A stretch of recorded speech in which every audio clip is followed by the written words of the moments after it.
You're listening to the Beans and Dice podcast, a podcast about how we game.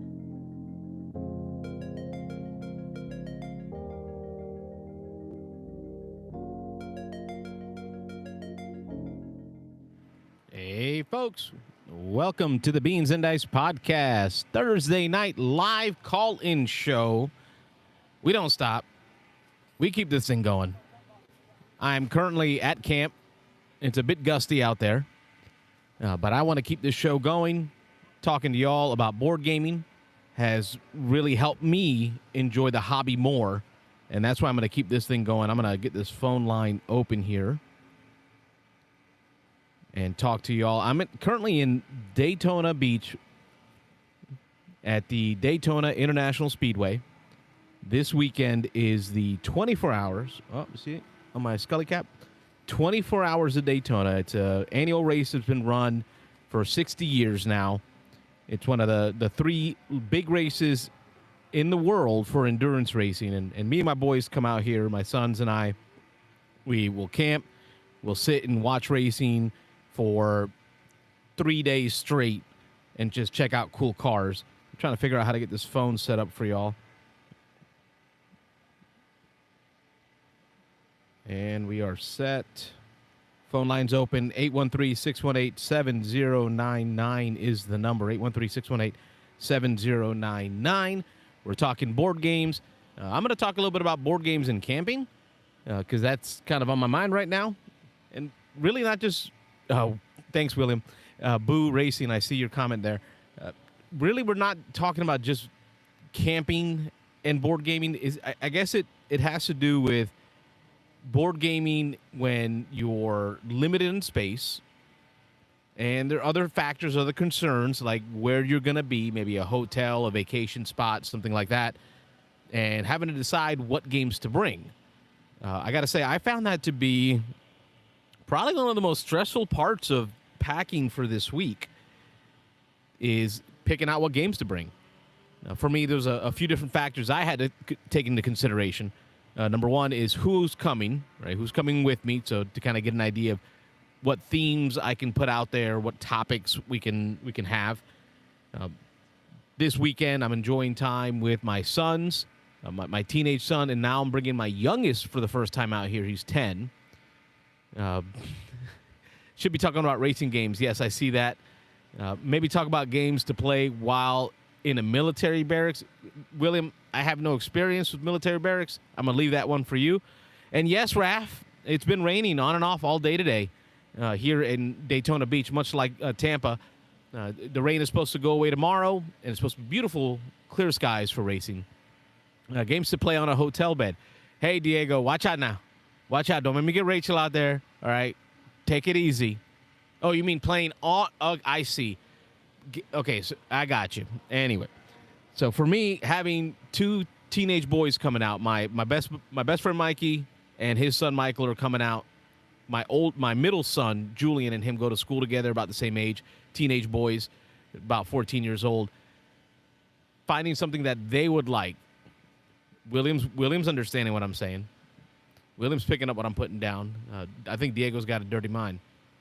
So we found... I was thinking, what can I play with them? And then I started putting stuff in the bin. Like, okay, this is my bin.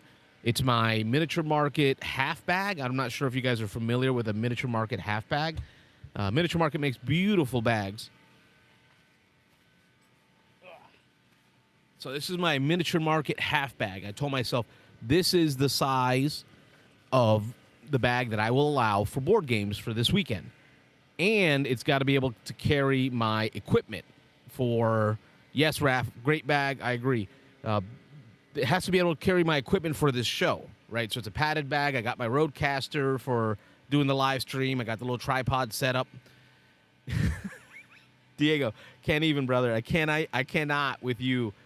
No. No work replacements for you.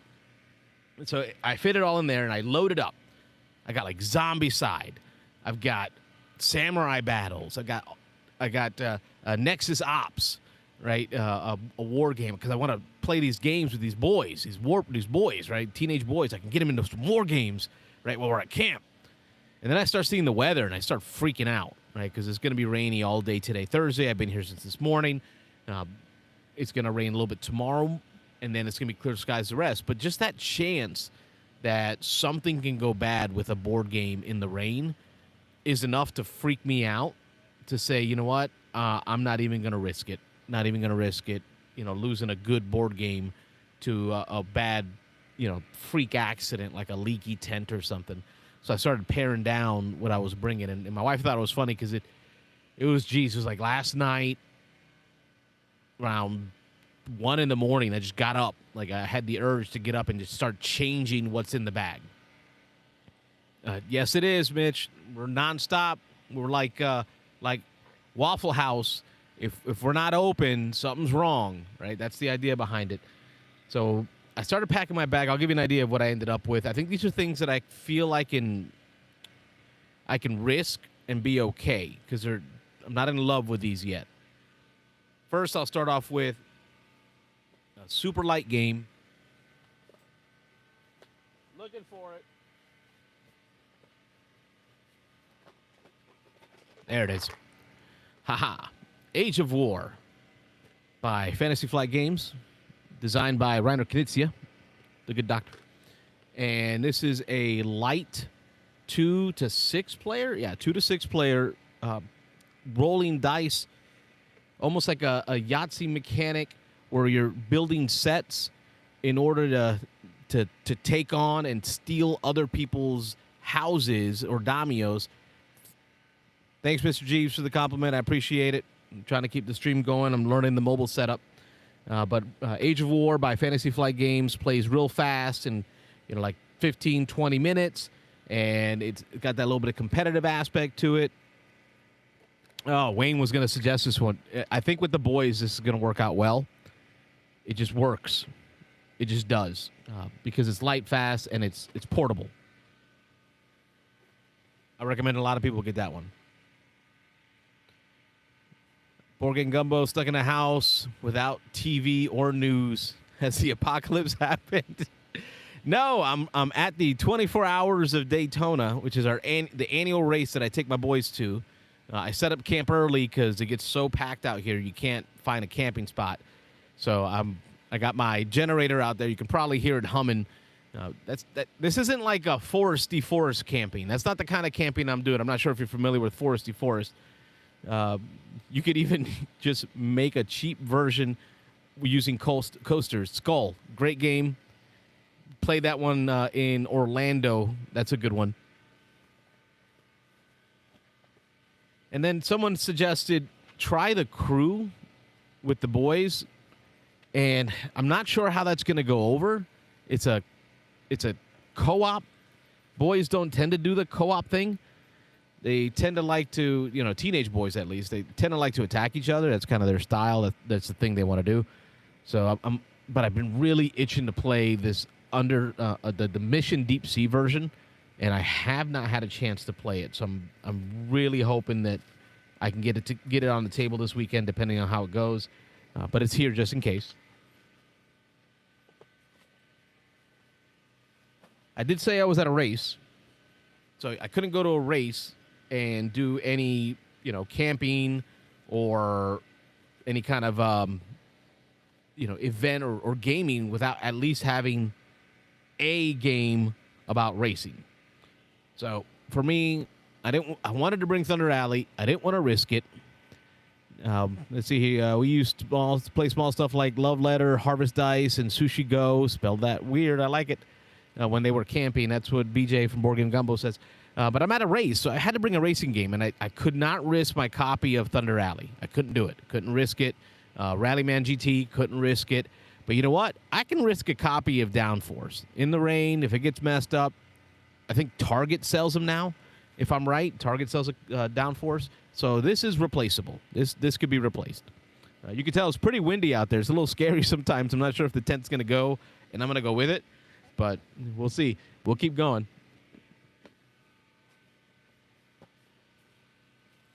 And then for your backpack, I recommend everybody gets a copy of this. It's probably one of the few card games my wife will play with me. It's Monopoly Deal. It's a card game by Hasbro Gaming. And you would think that this is garbage, being that it's Monopoly. But I got to give this game mad props. Blasphemy. That's what Mitchell says.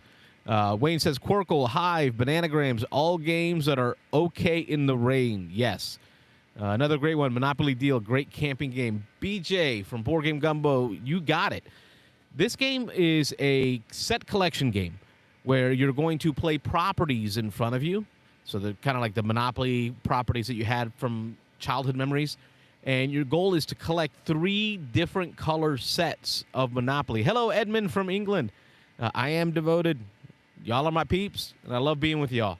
Robert, on the other hand, he gave up. He didn't even come. He said the weather was going to be too cold. Rob could not hack it. So we are Monopoly Deal. You're building sets. You need 3 sets of properties in order to win the game. The cards that come in the game include money cards, action cards, and property cards. And all the cards have a value, right? So your action cards can either be played face up as money in your bank. Your money cards can be will only be able to be played face up as money cards. And then your properties get paid set face up as well, but those are the properties, the sets that you're collecting. There are action cards, right? You can use them 2 ways. Either play them as money or you can play them for the action. The action can do things like, it's your birthday, everybody's got to give you some money. And so it literally says an amount of money. Or pay me rent. It'll say, here's 2 colors, pick one of those colors of the sets that you have in front of you, and then everyone else has to pay you. Got a phone call coming in. Beans and Dice Podcast. State your name and where you're calling from. This is Mitchell, and I'm calling not from a tent. I can tell you that. Are you inside of a home? I'm inside of a domicile, yes. Good. Not in a tent right now. How are you, Mitch? I'm doing all right. I think I'm a good bit toastier than you are right now. You look a little cold. It's not as cold as some, like Kyle from Chicago would say. We're currently at 58 degrees here. We're expecting mid-50s tonight, so it's going to be nice. It's actually going to be pretty nice. It's the rain that's really been sapping the joy. Yeah, I'm sure. So what time does the race start tomorrow? The race actually starts on Saturday at 1:40. Oh, God, you're really early. My goodness. It goes all the way to Sunday at 1:40. So it's a 24-hour race. But between now and then, so today I got to watch them practice. And out there, I got to see Jimmy Johnson was out there from NASCAR. He's driving the number 48. Kobayashi is one of his drivers. I got to see him like real close, like I could touch him. I wanted to touch him. Oh, that's kind of weird. It was very weird. I got garage access passes. So I'm going to be here all weekend watching them practice. I'm going to watch some Miata races, some BMW races. It's going to be a lot of fun. I mean, how is this any different from you driving your car on the highway? Speed? Yes. 200-plus miles an hour. But Daytona has a road course. A lot of people don't know this. Daytona, 60 years now, has been running this race. And there's a road course, and there are right turns and left turns. It's a little bit of both. Oh. So this is kind of like the level 2 version of Daytona. They use the banks for part of the track, so it's real cool because they get to go real fast on those, but then they got to figure out how to make a right-hand turn. So this is like the expansion pack, so they're going around in a circle. Thunder Alley with the expansion pack, yes. There you go. Good to know. Well, on topic, you talked about games you could bring with you camping.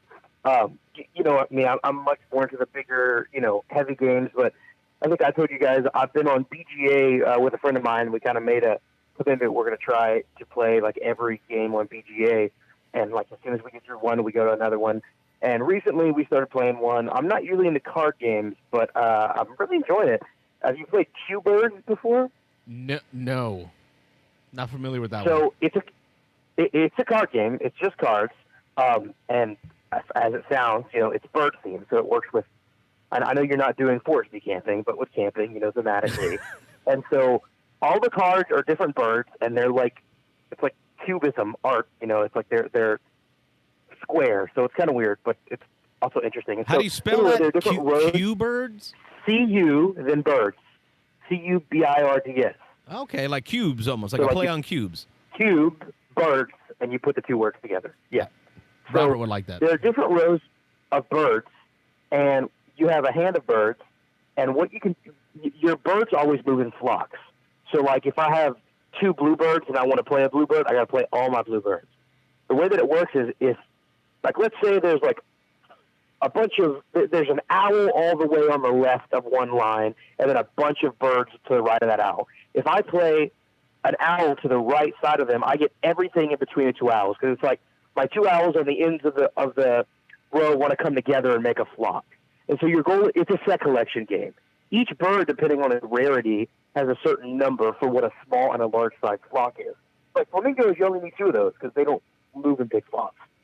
And so the goal is to either get 7 flocks, or to get like 7 different flocks of different types of birds, or to have at least 3 flocks of 2 of the same kind of bird. So you either want to monopolize or diversify. And it's a simple little set collection game. I think it would work really, really well for camping. I recommend it, and it's out there on BGA if anybody wants to play it. And you actually played this one on BGA? Yes. I've never played it in real life. I've never touched it. But I've been playing on BGA, and I like it a lot. That's weird to me. Like, you said it, right? You like the heavier games. I wouldn't imagine using a BGA or a TTS for such a lightweight game. Like, that doesn't sound right to me. Well, so here's the thing. The specific friend I'm playing with, he's a busy guy, and we're playing like asynchronously, not at the same time. So those heavier games can be tough whenever it's like there's a couple hours between your turns. For something like this, you can very quickly look at your hand, look at the board state, and kind of know what you were going for, rather than having to like take 5 minutes to remember everything that has happened in the game, whenever it takes forever. And this one we can get through in not a ton of time, even asynchronously. Okay, I'm gonna look into that one. It reminds me a little bit of Robert. We got this game for free at Dice Tower with the birds, and you were collecting sets of them. I'm lost, but it sounds very familiar. So I'm gonna have to see what the difference is with this one and the one I have. But this one seems newer, and it's got kind of some weird art to it. Some, I guess, cubist. Is that a thing? Cubism. Cubism, yeah. I mean, it's not. Well, I wouldn't call it true cubism, but yeah, I'm looking on BGG. I mean, it's ranked 1,101, so that's pretty high up. 278 in family games. That is really high up. Yeah. Oh, it's definitely one I think I could play with the kids if I got my hands on it. They would enjoy it. I know you said recently you got a BGA account. Have you dove into BGA yet? I did, clicking around in there, but I haven't played a game yet. I just wanted to see how it loaded up. I was waiting to see if software would have to be downloaded. I found out BGA doesn't use software. Everything's up on the web browser, so that's pretty interesting. Yep. That's new to me. Yeah, like I put this in the Discord. It's just great because everything is programmed. It sets up for you. It does the moves for you.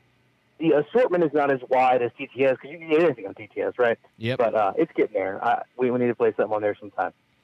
Diego says you can play on BGA on your phone. Is that right? Yes. Yeah, I play on my phone all the time at work. Okay. Now, see, now I'm interested. Because being out here, all I got is this phone here and these little tabs. So that I might have to try out. Yeah. Diego says low of 29 degrees on Saturday. Oh, good luck, sir. I got my little propane heater here. And I do have a carbon monoxide detector. I don't want to die out here. So yeah, I was about to say, are you supposed to use propane in the tent? A Florida man, unflames. Thanks for calling, Mitch, and breaking the silence. I appreciate it. Yeah, see you around. Bye. That's Mitchell Prudhomme of New Iberia, Louisiana. Quit poking the camera. Okay, Rob, I'll stop touching. I was trying to see the comments. I was trying to scroll back to see what I missed. I'll stop touching the camera. I got to figure this out. Phone line's open. 813-618-7099 is the number. Give us a call, or give me a call. Help me out here, folks. And I was going through my game bag, right? So middle of the night, I go in, I start changing stuff out. Like I had Zombicide in there, took it out. Not going to risk it. I really wanted to play that with the boys. But I did pick up and put in the bag Ultra Tiny Epic Kingdoms. This is a Gamelin Games, and it's got Scott Alms. I think he designs all of them for Gamelin, if I'm right. We got a call coming in. Beans and Dice Podcast. State your name. Where are you calling from? This is Ron from Atlanta. Hello, Ron from Atlanta. I bet you're very cold up there, from what I understand right now. I mean, I guess so. It's 42 right now here in the Atlanta area, but I lived in Michigan for 14 years, so Okay, I don't think this is too you're bad. acclimated. Listen, I've seen snow twice in my life, and that's once too many.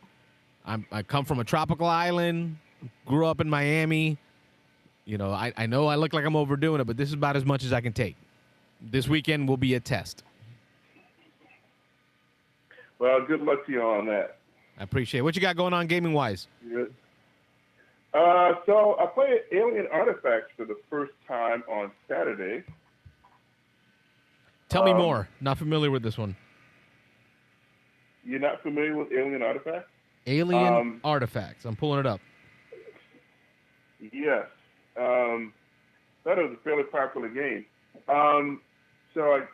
It came out around 2017, thereabouts. But it's a card-based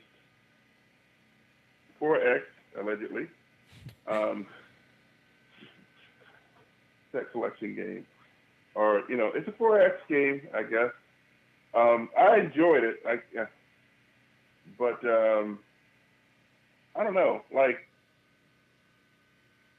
it doesn't really. You may have talked about like 4X games that aren't really 4X games in the past. Yes, I'm a 4X fan. Right. So, what you do is, you have to buy this. So there isn't any exploration. Like, the exploration phase is you buy a card to put it under construction. So it's more like 3X. Oh, okay. But still, it's an enjoyable game. I played it two players. It looks nice on the table. I got shellacked. So yeah, that was cool. And of course, I'm all about Marvel Champions. I recently got the Vision Hero Pack and the Valkyrie Hero Pack. And I haven't gotten a chance to play those yet, but I'm looking forward to it.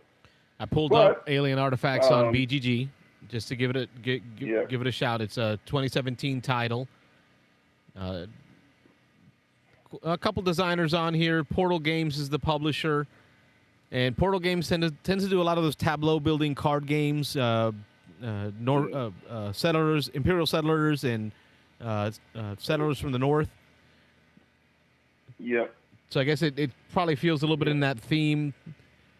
And that gives me a good idea there, Ron.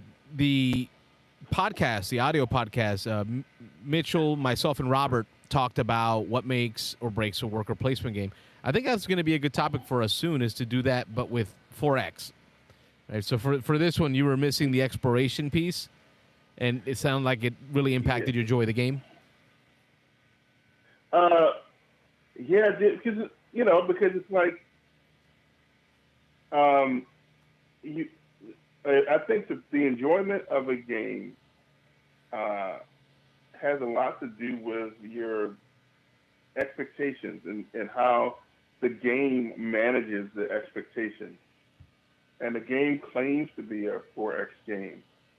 And so when you go in thinking, oh, this is a 4X game, it's probably not, I was like, it's probably not. It's only going to be an hour or so. But we'll see what they do. And I go in and I don't really get the exploration part. It's kind of disappointing. The gameplay is good, and I still enjoy the game. But well, good timing on your phone call there. The other X is for exfoliate. That's what Diego says in the chat. It was good timing when you called, because I'm talking about Ultra Tiny Epic Kingdoms by Gamelin Games. Scott Alms. This is a 4X game, and it does have the 4Xs, right? There's an exploration, there's extermination, there's exploiting, and then there's extermination. Expanding. Yep. Yes. But it's all done in this tiny card-sized package. So I don't know if you're watching on the stream, but it's literally like the size of a deck of cards. And it's pretty cool because it also does the combat without cubes or without dice. So it's like diceless combat, not quite Heroes of Land, Air, and Sea, but I can see where a lot of Heroes of Land, Air, and Sea was designed based off of these feelings. But I'm gonna tell you that this here, for I don't know, $15-17 is a 4X game you can put in your pocket and play anywhere. Right. That's cool. I'm gonna have to check it out. Of course, that game's been around a while, but I never got around to playing it. A game I did get a chance to play, and it is not out because it's being crowdfunded, is Last Flight. Oh, the one by Roy Kennedy. Yes. Now, the claim was that it's a 4X experience in about 60 minutes, and I have to say, I played with a group of 7, and I think it was done in about 65, 70 minutes, and all 4 elements are there. Okay. I don't know. Yeah, and I saw it set up at group. Escape WinterCon. Not Escape, at Dice Tower Retreat. I saw it set up at Dice Tower Retreat. Yeah, and so it does manage to hit all 4 X's, and it's really great. And I can't wait to see the game in its final produced form. So keep your eye out for that. And it's got a beautiful table presence. Like I would stop and just watch people play. Beautiful table presence. He's got, instead of like tiles with planets on them, there's actual like planet orbs on the table. And I don't know if that's functional in any way or if it's just like miniatures. What is it?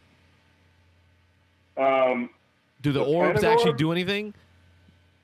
No. Okay, so it's just pretty. There for sure. It's just pretty. I like it. And yeah, me too. The toy factor is real. The toy factor has had me buy many a game. Yeah. So yeah, be looking out for that one because I had a really pleasant experience playing that too. Well, I think that's about all that I had that I wanted to talk about. Good luck this weekend. Appreciate the update. Thank you for the well wishes, and hope to see you or hear from you at least next week or more to hear more about what you got going on. And I saw your updates on the Dice Tower. You posted up. Yep. Yeah. Covered Silver and Gold, which, by the way, is another great game to take out camping. I do like Silver and Gold. That was an outside game we played at Christmas, Robert and I, while watching the boat parade. That's definitely a good outside game. Yeah. So, yeah, that's one that you can take. You can definitely take camping. I'm sorry. One more thing I wanted to say. So another game that I played recently is Cora Quest. I'm sure you saw me post. Yes, Cora from the Dice Tower, the young lady and her father. Yeah. Yes. Yeah. My daughter was immediately drawn to the cover, and I'm like, "This is what it's all about." So and she's about 6 or 7. She's younger than that. She just turned 5. Wow. Okay. And so the game is for, I think, ages 8 and up. So she's a little bit young for the game. But the thing is that, like, we played with some really simplified rules. To be honest with you, I still haven't read all the rules. I read just enough to get going and made up the rest. And we had an absolute blast. And she's been asking to play it ever since. So that's beautiful. Yeah, man. Yes. It's like D&D of old. You barely read any of the rules. You just kind of get going and make it up as you go. Yep. Yeah. And we'll get into it with more to the rules, with future plays. But I'll look forward to your online reviews and conversations around it. Yeah. Absolutely. Thanks again, Ron. Take care, man. All right. You too. Bye. That's Ron Fraser from Atlanta, talking about Cora Quest, talking about Alien Artifacts, which is like a 4X game, he says, from Portal Games, kind of a card-based 4X game, which I like what Portal Game puts out. So an idea of a 4X game, almost in a tableau builder, sounds interesting. Phone lines open. 813-618-7099 is the number. 813-618-7099. Phone line is open. I did get to share about Ultra Tiny Epic Kingdoms. That's another one I put in here. And then finally, the only game that I brought that I'm like willing to risk, I'm afraid of it, something happening to it, but it's Fantastic Factories. And the reason I really want to have this game with me, I got it. I just got it. And I really, really want to play it. Like, flat out, I really want to play it. So I'm pretty much going to be here tomorrow, a bit solo. So I'm going to bust it out, read the rule books in the morning while having some camp coffee. Just kind of learn the game, at least until the races get going in the afternoon. Just kind of play some Fantastic Factories solo so I can give you guys some ideas on what I think about it. Robert says he thinks I'll enjoy it. I've been going through the cards, kind of perusing the components, and I'm still not sure what this is. What he says, kind of like gizmos, something I might like. I love gizmos, I do. So I guess I got to play it. You know, some games you can read the rules and play with the components, and you instantly get connected. Like you can visualize the play of the game in your head. I've been trying to do that with Fantastic Factories, and I just can't grok it. I can't understand in my head how this is going to play out. So I'll give it a shot solo and let you guys know what my thoughts are. And that's it. That's it for my game bag. That's all I can bring in there. Not a lot of games because I told myself I got to be able to load the microphone and the Roadcaster and the equipment in that one bag to be able to keep it stored safely and, you know, be able to pack everything into my little truck and make it all the way down here to Daytona. So that's my topic on camping games. If you've got ideas for camping games or games when you're limited in space or you're dealing with outdoors, call in, talk to me about them. And I had some more topics here I wanted to talk about, some interesting stuff, some stuff that I found in the news that I've been following, and this is a YouTube video. Let me see if I can get it to play here. It's a YouTube video, and it's Board Game Geek published this video. Oh, we got a call coming in. Beans and Ice Podcast. State your name, where you're calling from. Hey, guess who? Oh, hey, it's my buddy. Hey, how's it going out there? Not too terrible. I had a Philly cheesesteak for dinner Yeah, with fries. that's good. You know, I had some Way to Yingling. I start, made some yeah. camp coffee. I got to watch some racing in the rain. You know, Jimmy too Johnson bad. was out there. That's pretty cool. So far, a good day. That's cool. That's cool. Now, you've done I, camping with the been watching- boys, so I've seen you do camping with the kids. Anything for the audience, Yeah. camp game-wise, that you'd bring with you? Well, I stick with some of the basics. Like you mentioned, with the weather and you risking it with some of your games. I think you're being pretty bold there. I don't think I'd take anything with a board or lots of little pieces or anything like that could be lost or whatever. So I stick with simple stuff. I don't know if you mentioned, I've watched the whole show, but Zombie Dice is one that's just quick and easy. I mean, it's really simple. You're not talking much strategy there. It's a lot of luck. It's all just dice, but that's an easy one. I'm not worried about that. And actually, my little tube that it comes in, mine is all frayed and beat up. Right, misshapen just from throwing it in my bag, and then I've had it out in the rain a couple of times, and you know, as long as that little tube holds together, it's nice thick cardboard, so it's been good. But it's not just a tube, Robert. It's not just a tube. Just admit it. Oh yeah, it's a dice cup. It's okay. You have a dice cup. It's a tube. No, I can't admit to that. But anything dice related, really. But so that, and then rolling rights. The other one I always just throw in my bag just for small, and I take it just about everywhere. Is Quicks. That's a game I picked up early in my gaming career. About 15 years ago, probably. And I think I just picked that up off the shelf, and it was probably Walmart or might have been Target or something like that. I know I bought it at a non-game store. Because you and I got it right around the same time. We ended up playing it at a bar while watching a Lightning game. I remember that.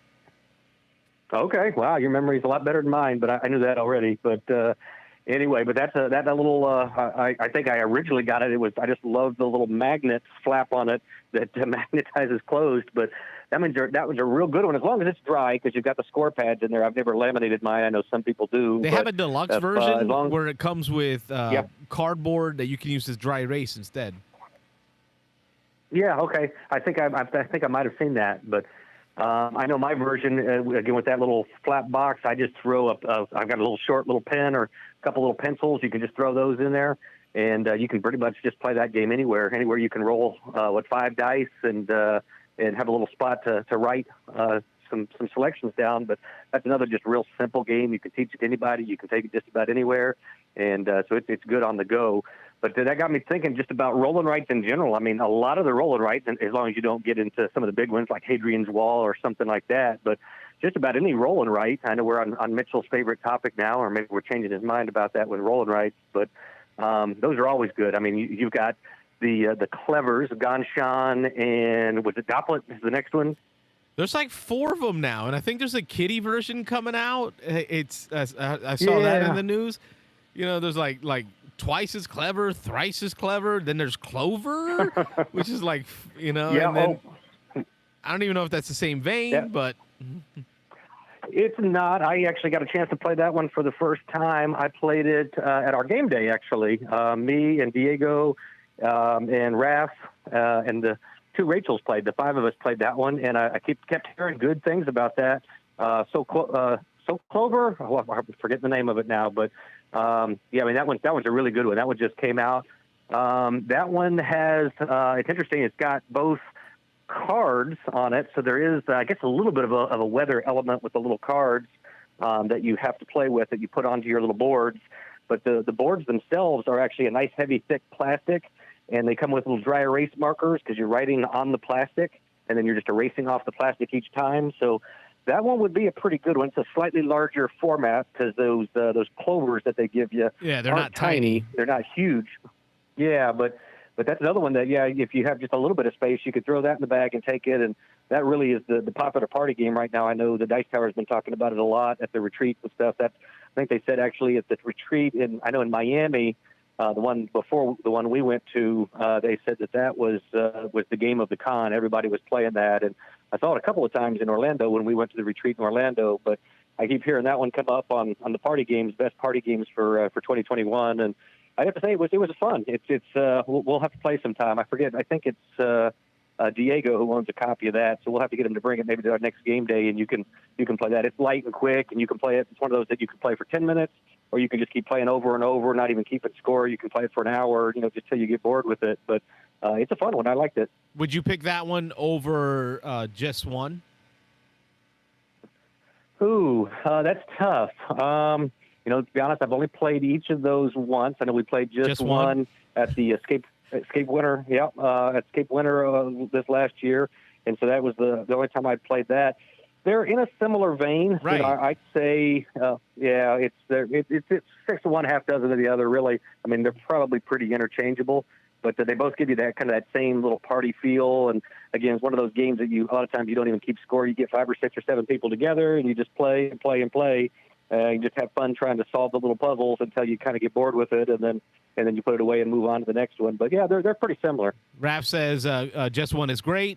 And he says So Clover is a bit more challenging. All right, so now I got to try it because I love just one. Yeah. And if So Clover is a bit more challenging, then that I can see that stepping up in the next. I left a copy in Georgia with my family up there because we played it up there as well. Just one, that is. Yeah. But I can see if So Clover is a step up, that might be the next one to introduce.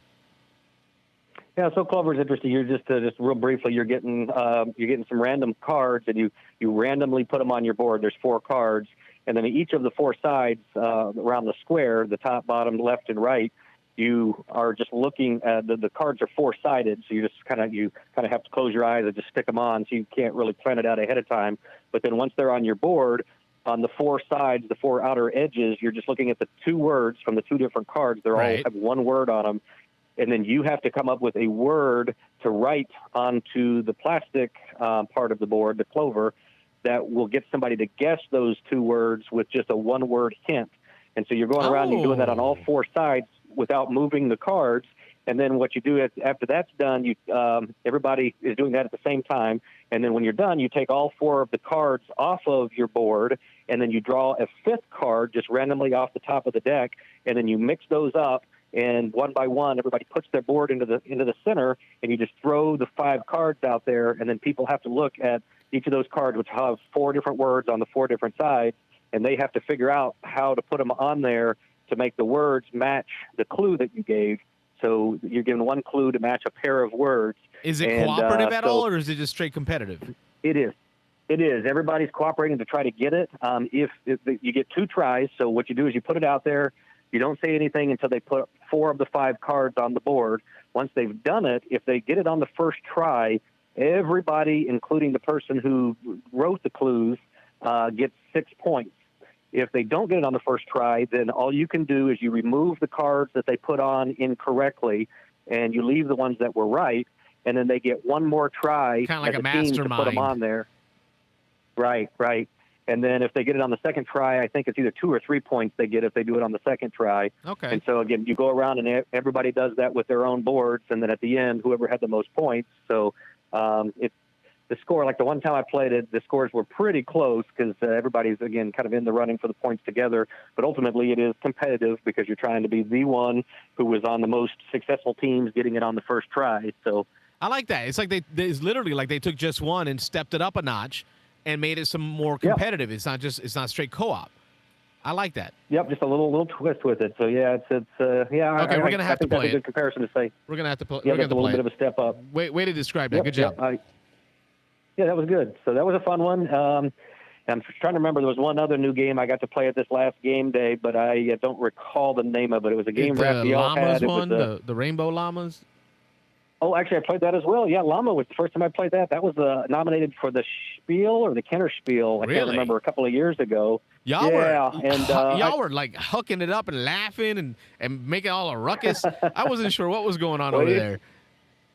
It's a fun little one, a very light one. Actually, that would be a good travel game because all it is a deck of cards, and I heard it over the last couple of years compared heavily to Uno, but just maybe a step up from Uno, and it really is. All you're doing is playing cards. You have to, when you play, you have to either match the number or go one number higher. If I remember correctly, the numbers go 1 to 6, and then you have Raph these says llama llama cards. is so good. No, it is. It's quick. It's fast. I mean, it's like a shorter version of Uno. Sometimes Uno can drag on with those draw 4s and draw 2s and skipping people. This doesn't have anything like that. You're going through. You're playing through multiple hands in a game. You play up to a certain number of points. There's these little chips that you're taking, but you don't want to have points. You get points. The first person that goes out, everybody else is stuck with the points that are in their hand. I'm oversimplifying it for the explanation, but so when somebody goes out, you reveal your cards, and whatever you have to take these little chips. One of the cool little twists, though, is you have 1-point chips and you have 10-point chips. There's white chips, which are 1 point each, and again, you don't want points, but there's 10-point chips, which are black. When you get 10 white ones, you can cash up to a black one, but if you go out, if you're the first person to go out in a round, you can give 1 chip back to the bank. So again, you don't want these. You want to get rid of them. So once you start taking like 4 or 5 or 6 white ones, you actually want to get to like exactly 10 and then hopefully be the first person to go out in the next round, and then you get to give a chip back. So if you have 8 white ones, you just give 1 back and you go from 8 points to 7 points. But if you have a 10-point chip and you get to give 1 back, you just give back the 10-point chip and you're back to 0. And the way the game ends is when somebody at the table takes their 40th point or more, then everybody counts up their points, and whoever has the least points wins. And so there's some other things going on with how you score each round. But again, you're trying to get rid of stuff, and it's real quick. I mean, you're going to play. Well, you guys were laughing it up and being loud, and myself, William, and Zeno, we were all like, "What's going on over there?" Yeah, that was a fun one. That's a quick one. It's a filler. We played that in. I think it was just 2 of us actually played the first time. Raphael taught me, and then I think 4 of us played the second time, and we knocked those games out in 20 minutes both times, maybe 20, 25 minutes. Actually, William played that too. That's right. So, but yeah, that was a fun one. And again, that one's really easy to teach. If anybody's ever played Uno or anything, they're going to pick that one up quick. And then the one I was thinking, though, Raphael had brought a new one that he wanted to play. It was a real kind of light, simple Civ builder, deck building kind of area control game. and we played it. I can't remember for the life of me the name of it. Unfortunately, I can't. I'm on my phone. I can't really jump on BGG. We'll have to wait for I don't have Raph a to computer throw it in front of there me. into the chat. But I remember Yeah, y'all you'll have playing to it put it in because there. I was teaching Clash of Cultures. You were playing Yep. this game. Both games have like Yep. a tech board almost, and then there's the Right. area that you're exploring and building your civilization on. So it felt like y'all were Yep. playing like Path of Light and Shadow, says Raph. Path of There we Light go. and Shadow. I was gonna say I thought it was Dark and Shadow or something. Light and Shadow. Yep. It felt like y'all were playing like my first, Sith Builder, whereas I was teaching Yeah. that heavy Clash of Cultures. Yeah, I'm going to have to play it again, and I think you should play it as well. And I know I've poo-pooed the old Clash of Cultures a little bit just because I know my experience wasn't great because I got beat down in the game. But again, I was expecting a 2-hour experience, and when it went past 3 hours, I was pretty much ready to throw in the towel. But this one, I think we played, it was probably about an hour and a half, and that was with learning it. All three of us were playing for the first time that we'd ever played. And so I think you could definitely get it down into an hour, and it definitely felt like Clash of Cultures light. I mean, you had battles, you could fight each other. There wasn't a whole lot of direct conflict, but you're attacking these towers, and then you're trying to get sets of them, pairs of them on different colors by the scoring phase. I think there were 3 scoring phases in the game. Every 4 rounds, there was a scoring phase for a total of 12 rounds, and you could attack other people's castles once they took them or their towers. To take them over. There was, like I say, kind of a set collection thing going on. You're right. There was a little tech board where you could upgrade. I'm kind of interested after because we wrapped up and I went over there and watched y'all wrap up, and it just really looked like a Clash of Cultures light. I'm interested. Yeah, it was fun. I think you'd dig it. It may be a little too light for you because I know you're into Clash of Cultures, but I think you should try it because it gave me the same feel again in about an hour and a half, and it was good. I had never even heard of it, and then he broke it out that he'd had it for a little bit and wanted to play it, was looking to learn it, and I looked it up on BGG. I don't remember the score, but it had a pretty high score. I want to say it was a 7.2 or something rating. 7.4. So, it's a 7.4. Yeah. It's 7.4. Okay. Yeah. Designer is Travis R. Chance, Jonathan Gilmore, and Nick Little, and it's published by Stronghold. Oh yeah. Oh yeah, it was a Stronghold. That's right. I forgot that. But But anyway, that was my game day. I just wanted to pop in. It looks like you're rocking and rolling out there. I see the tent flapping in the breeze. I heard the winds are supposed to be pretty good the next day or two. So try to hold on to something. I'm getting a Don't little blow away. nervous, and you can see the temperatures dropping. I'm starting to get a little. Uh-oh. What is it? Fog. See your breath out there? Yeah, I can see my breath now. I can feel my legs. Thanks, Rob. Have a good night, I man. don't want to type the whole show, but enjoy it, and you'll have to tell me all about it when you get back. Will do. Good night, man. Thanks, Carlos. Raph says he knows the rules and he's willing to teach it. Path of Light and Shadow. There we go. Have a good night. We'll do it. You too. Bye. All right, folks, phone lines open, 813-618-7099. We're talking board games and card games to play on trips or camping or when you got to pack light. Also, whatever else you want to talk about. This Path of Light and Shadow, I'm quite interested because it has a weight of a 3.14, and that's not light. That's not – a 3.14 is medium-ish. But it looked light in components, right? So when I looked at the components and the play, it did look light, but I guess it must have more depth than it shows, which is probably why Robert liked it so much, because it had that depth. I was talking about, let's see, where was I? A YouTube video that I was watching from a Board Game Geek, and it's the Smart Gamer's Guide to Putting Away Board Games. It doesn't matter. So if you can a lot of this see you it, just sort it out. it's all about watching him. He says doesn't matter, and he just takes all the pieces. Who knows? I'm still not playing the game at the time. He just chucks them in the It's box, easy enough like to literally. Sort this out at the time that I'm going to play. So But I mean, since that's not the you case see now, this method of putting away just games, re-bag it. I should send a yellow piece flying. and that's it. Just literally just tossing all the components in the box and calling it done. Right? I've been joked about with regards to how I've put away my game of Champions of Midgard, and that was, it happened that one time because of we were in a rush. The kids and I were playing. We kind of just, we had to get another game to the table on game day, and I still had Midgard on the table, so I just kind of jammed it all in the box like that. I've never done that before, and then I forgot about it. Like, completely forgot that that's how I packed it away. So we went to Escape WinterCon 2020, February 2020, before everything went crazy. And I offered to bring my copy of Midgard. And forgetting to put the rule book back in, Diego, yes, I've done that before. So I bring my copy of Champions of Midgard. Wayne says, so many gamers butthurt over that video when he does have some points. Why waste so much time? Wayne, I'm with you on that. So I opened my copy of Midgard, and there's Mike Lorenzo and Dan Erdzik and Rob, and I'm ready to teach this game, and it's just all pieces everywhere. And from then on, I got made fun of for my copy of Champions of Midgard, how to put it away. But that was not normal. That really wasn't how Carlos worked. But after watching that video and listening to his points, I thought about it. And I said, you know what? He has some valid points. He goes into talking about why waste so much time in putting away a game, into inserts or baggies or sorting, all when you're putting away, when usually that's the time when you have the least emotional engagement with the game, the least energy for the game, and it really is a chore. It kind of eats away at you.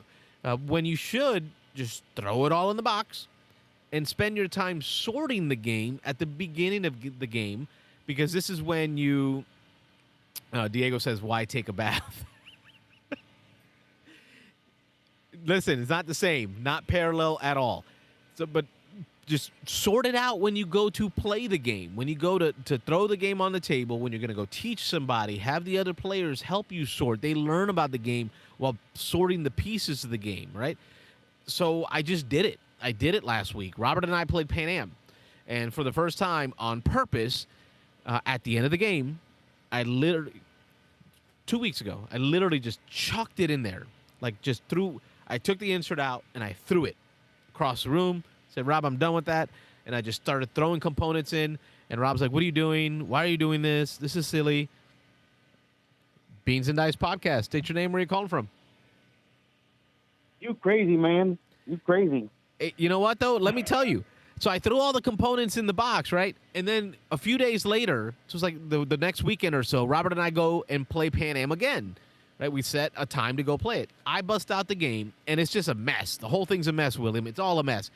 I drop it on the table, and Rob says, it's going to take forever to set up. I say, time it. I turn on my stopwatch.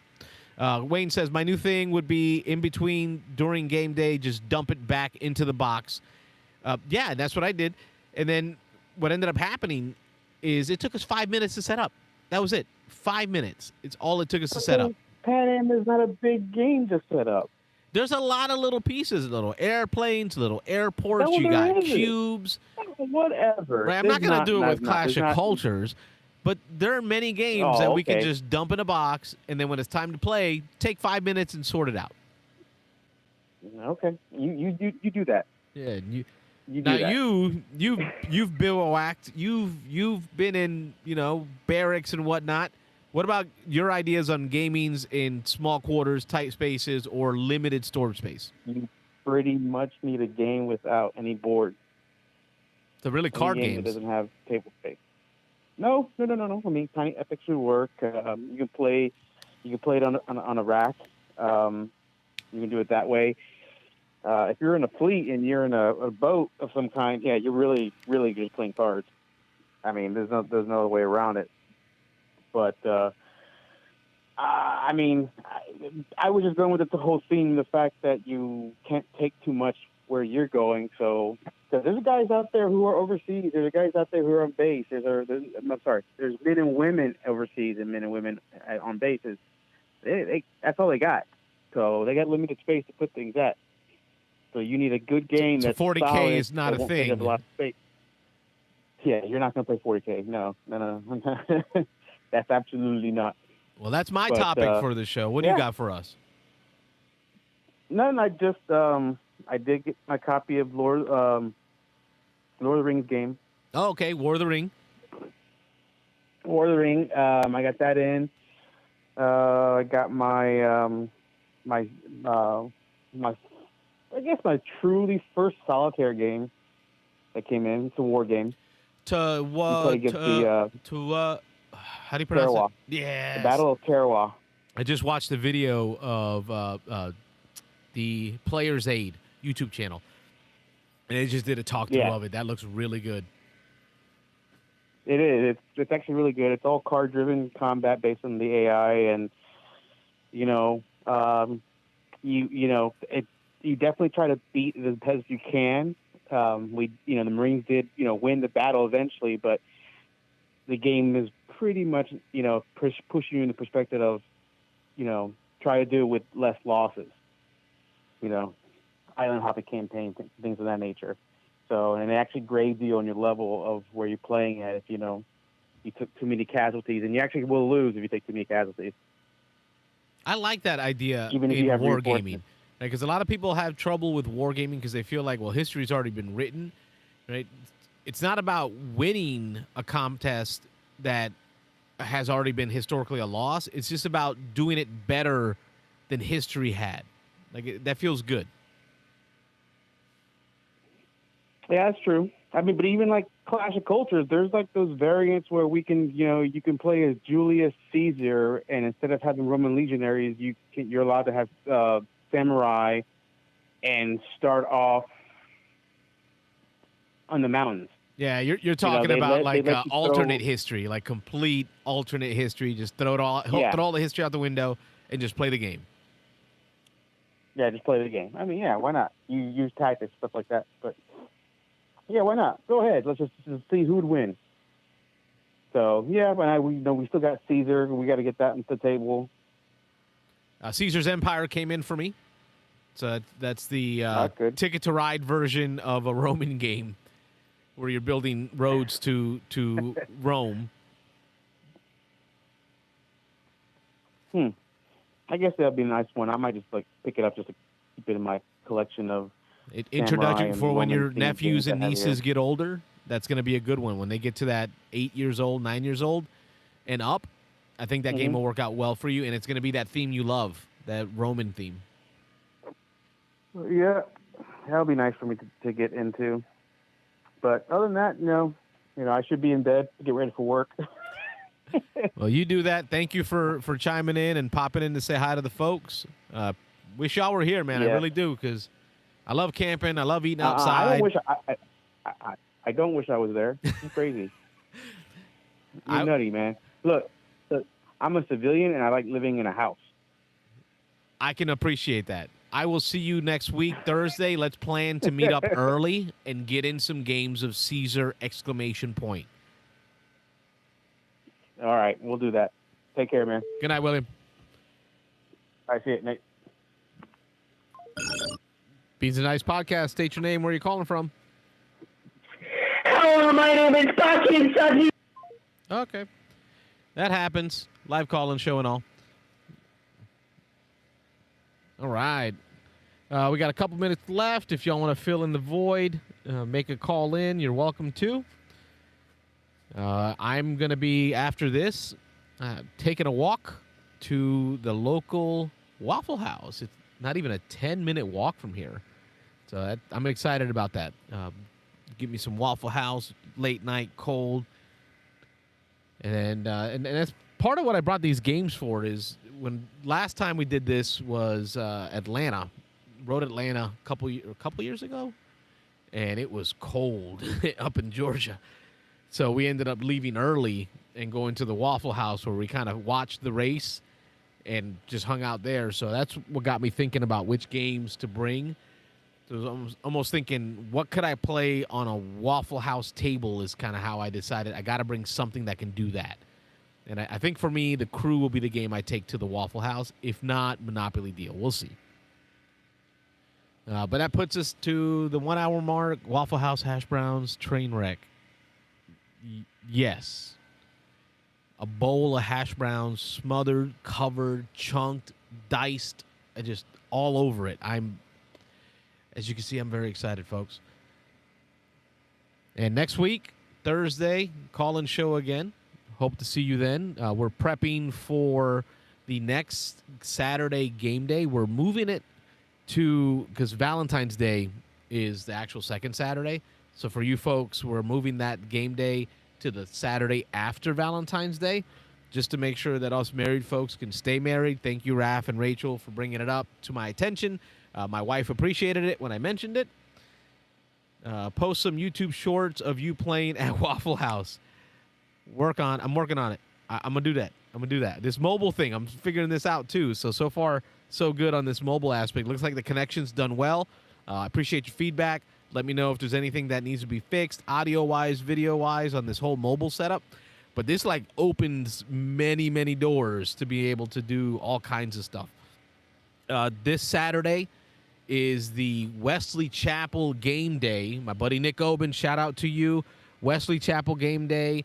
Check him out on the Wesley Chapel board gaming group. Get out there and play. Mitchell said, sorry, had to take a call, missed the last few minutes. Didn't miss much. Just wrapping it up, talking about Waffle House, you know. And I think that's it. Gets us to the 10 o'clock hour like I committed to. I'm Carlos with the Beans and Dice podcast. Wish me luck this weekend as I battle the elements, get down to 29 degrees in a tent. 29 degrees. We shall see how this works. I will see y'all next week. Beans and Dice podcast. Thank you for watching, y'all. Have a good night. Thanks for watching the Beans and Dice podcast. Don't forget to like and subscribe. Thanks, Raph. Thanks for the shout out.